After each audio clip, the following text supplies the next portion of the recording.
Why do you need a good music system? Because playing your favorite music through a good music system, it can refresh and mend your soul. It can rejuvenate you when you feel tired or when you feel lost. It can also bring back memories that you have forgotten and create new ones. Hi everyone, Adrian from Audio Excellence Canada. So if you watched our last Audio 101 video, I mentioned that ideally you should find a good dealer who can help you. And one of the things that you should ask in terms of help is have him or her play you some tracks that will demonstrate what a good system should do. So today I'm going to give you some examples. It'll be a very short video in terms of what tracks I would normally recommend, and these are just a few examples. But in front of me I have Jerry, and Cece is holding the camera right now, and then it'll be her turn later to listen to the recordings and then see what her reactions are. So the process, the format is I will explain what the track is and what you should be listening for in the track, and then after I play the segment of the track, they will come back on the camera and tell you what they heard. All right, so let's begin. So one of the things I always do is start with something very, very simple. There's no point playing a big bombastic recording if the system doesn't do something simple well. So let's start with something very simple. You've heard me mention this track in many of our reviews. It's Mining for Gold by Cowboy Junkies. So this was recorded in a church downtown Toronto called Trinity Church. The singer, female soloist, is in the church. When the mics are open, you should hear the ambience of the church very easily, very readily. If you listen carefully, you'll also hear the HVAC noise, the air conditioning noise, and all that kind of stuff. It should sound like you are in the church with her. And if you don't hear any of this stuff, then the system has low resolution. In other words, it's not able to give you the details. And believe it or not, there are systems that in fact cannot do this. All right, so let's try that. So Jerry, I'm going to play you about a minute of this. See what you hear, whether or not it sounds like you're in the church with her, and we'll come back and film your reactions. Here we go.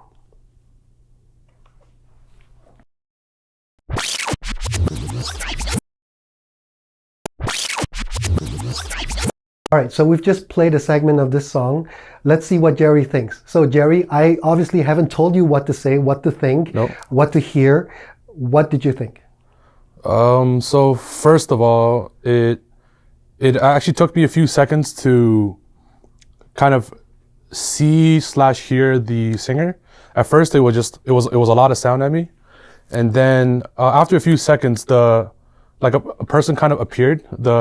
The height was about the height you would expect a real person in front of me to be. And right away, I just started, aside from hearing her voice, feeling the ambience of the place. Beautiful voice, by the way. Did it sound like you were there in the church with her? It sounded like she was in front of me and I was inside the environment. Okay. I know it's a church because you told me it was a church. Right. But obviously you can hear the I think there's fan blades going, and at a certain point actually she begins to sing louder, and then at that point I think I heard there was echo going on through it, and then yeah.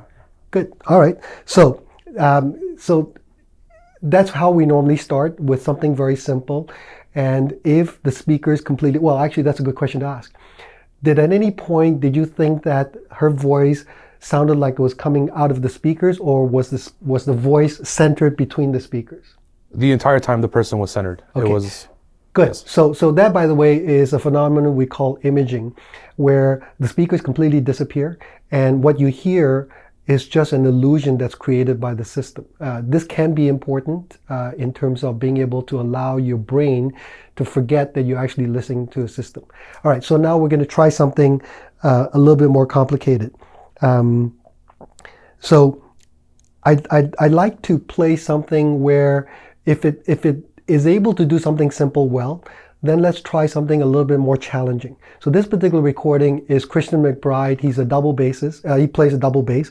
And in this case, he's in a recording studio. He's got this big instrument, and he's got the bow with him.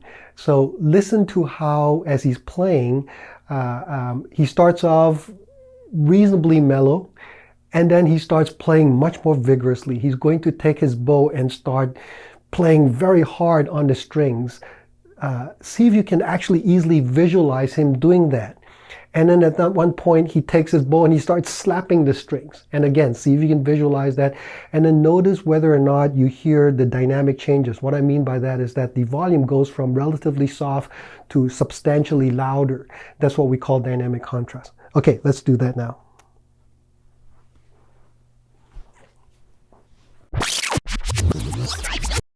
One eternity later. All right, so we just finished playing a segment of Christian McBride. What did you think? Wow, that was intense. Like right away from the moment you press start, the sound was it was very intense, and it was great. Yeah. What did you think about when I said you should be able to hear the different sounds of the double bass when he's drawing the bow versus when he slaps the bow against the string? Were you able to easily visualize him doing that? Yeah, right away. I mean, there was even a moment where I swear I could see after he hit the note, the strings, like, I don't know what you call it, like reverberating or something. Sure. Yeah. And the other time where I think his hand would touch not the string, but maybe the wood. Yeah. And it was. Yeah. So again, the first cut was something simpler, and this is more challenging, where the volume goes from soft to substantially louder, and all the gradients in between. And only that, while it's playing it loud, you didn't lose any of the clarity or detail, did you? No, I think the dynamics were great. There was definitely no loss of detail. Okay, great. Yeah. All right, so now we're going to play one last cut for Jerry, and then we'll get CC to come in here. So assuming that the system will do something simple and it will do something a little bit more complicated, then let's try and sort of tie that in together. This particular cut is Aaron Neville, Everybody Plays the Fool. It's a nice, interesting piece of music. It's enjoyable. It's got a nice rhythm on it, and it's got a lot more instruments happening now. And then, of course, Aaron Neville with his falsetto is just absolutely wonderful. All right, let's see what you listen. So what I want you to do now is pay attention to not only the fact that you can easily hear all the different instruments playing at the same time, but also notice that you get involved in the music. It starts getting you interested and excited.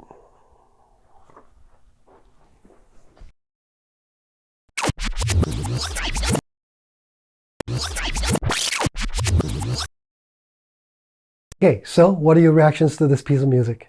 A lot more fun than the other two tracks, I would say.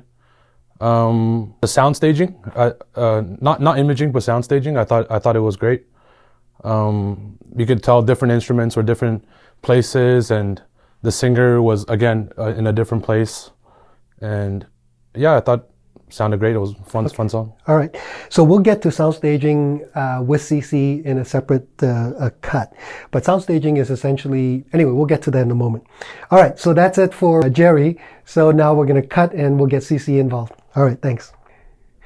Okay, everyone, say hi to CC. She's our next victim. So this next cut I'm going to play is specifically to do with bass. Now, there's a lot of great bass recordings. I just happened to choose this one just because it was next on my playlist. It's London Grammar. Hey Now. Again, many of you will have heard this. About roughly a minute or so into the song, that's when the bass goes low and deep and bombastic. And what we're really just trying to do is see if your system that you're interested in, or the speaker specifically, can go low, and whether or not it can produce the bass and dynamics that you're looking for. Now, if you really enjoy bass and it doesn't do it, then you may have to choose something else. If you like it and it's working fine, that's great.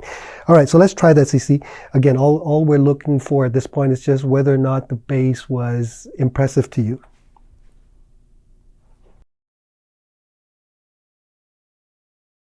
Two hours later.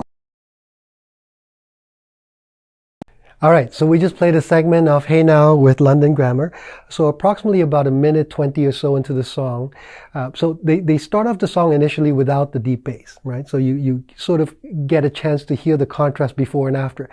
Then the second verse, they start singing it. Now suddenly the bass comes in. What did you think?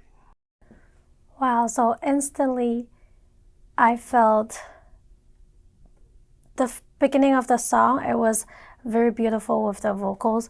The singer sings breaking through a barrier. It's kind of like there's an echo. It's her voice is hollow and then coming through me. It's very intimate, but it's not very sharp or against me.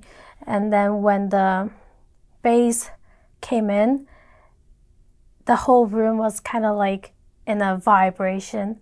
And then, however, the vocal, it's still very clear. It's very distinctive comparing to the bass. I could feel the bass, but then her voice was still very clear. It was breaking through the bass and then coming to me. That's what I felt. So here's a very quick question for those of you who have never experienced deep, good bass before.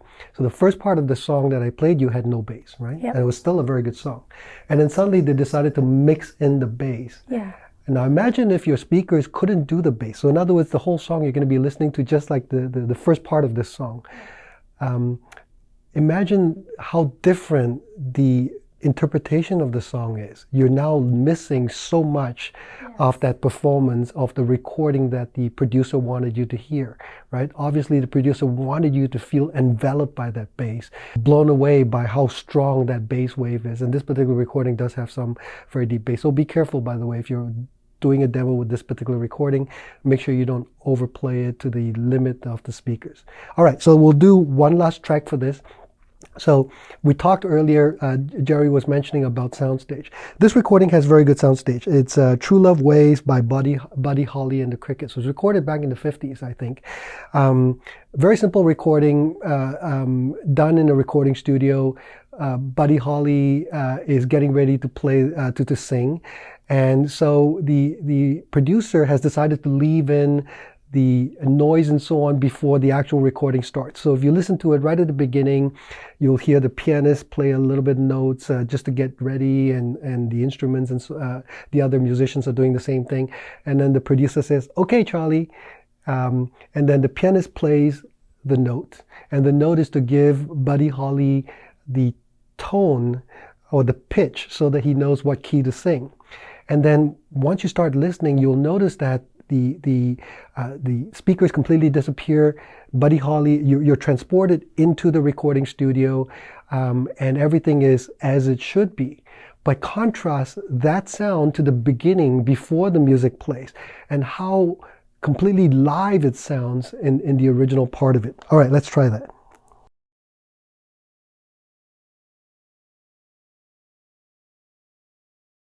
All right, so we've just played a segment of the song. What did you think? Did you hear the difference in terms of the ambience of the beginning before the song starts, and they're talking to each other, and then suddenly when the song starts, everything is so completely different, but also how the speakers completely disappeared and you heard soundstage, and then describe what you heard. Right. I heard exactly what you told, exactly what you were talking about. So before the cut started, we could hear I think the producer was saying, "Quiet, boys," and then he clears his throat and he starts singing. It was very quiet, and then all of a sudden, when all of the instruments came in with his voice, you could feel that his voice was coming from in the middle, and then it was slightly taller than the speakers, and it makes you feel that he's real. And also, this song is so beautiful. I actually study a little of this song. It was a wedding gift that he wrote to his wife. And when you listen to it, you feel so much warmth and love in his voice. And it was beautiful. I can't say much more about this anymore because I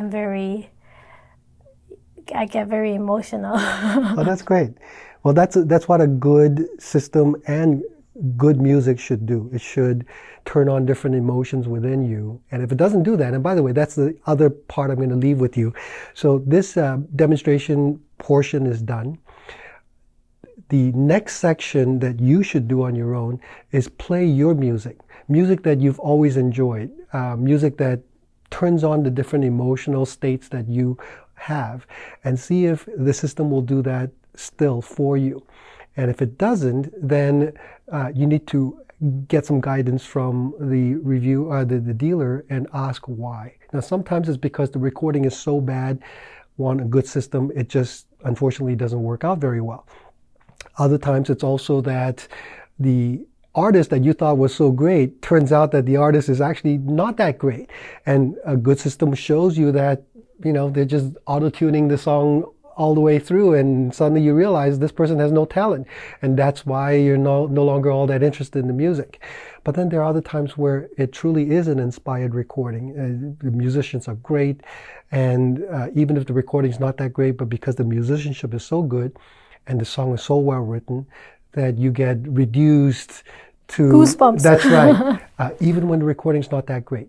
And that's a good sign. And it means that you're on the right track. All right. So hopefully this video has been helpful. I think for now, this will be the end of Audio 101. We may do Audio 201 in the future, but we'll see. If you like this video, please comment. If you have any thoughts about what we should do in the future for this continuing series, by all means, also add it to the comments below. And again, this is Adrian from Audio Excellence. CC, Jerry, we'll talk to you the next time. Bye-bye.